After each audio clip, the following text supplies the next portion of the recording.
I'm an anthropologist by training. I always enjoyed making things. When I encountered ceramics, it was like a moment of recognition because finally I'd found something that fulfilled that desire for making things and working with my hands. I remember from the very beginning, from seeing people throwing on the wheel, and I was completely mesmerised. Started going to London City Lit.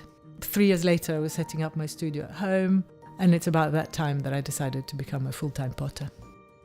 Sometimes I feel like my work is a journey that starts from the plan, the idea of what it is that I'm going to make, and then moves on to choosing what kind of clay I'm going to use, how I'm going to decorate it, and then onto the wheel where the object is going to take shape.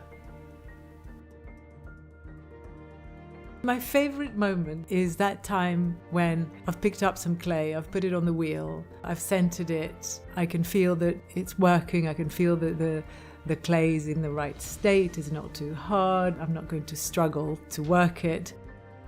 And I begin to give shape to an object. And I think that's really magical.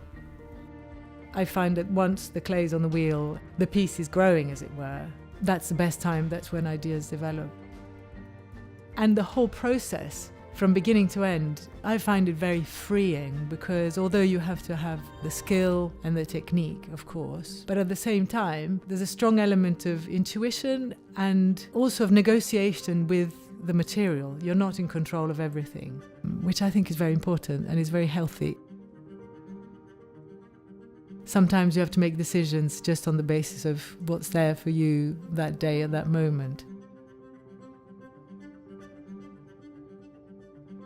Working with clay is very satisfying. I take great pleasure in thinking that the objects I've made become part of somebody's life.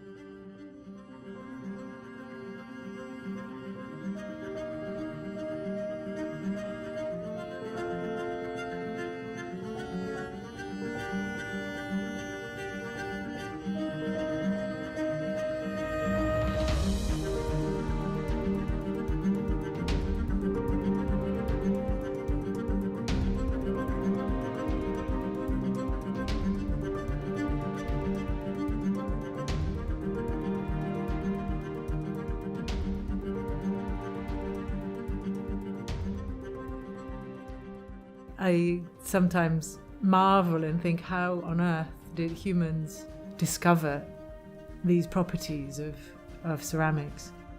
It's such an ancient practice. To think that for thousands and thousands of years, people across the world in very different cultures have been mixing clay with water, putting it through fire to produce functional everyday objects that are also beautiful.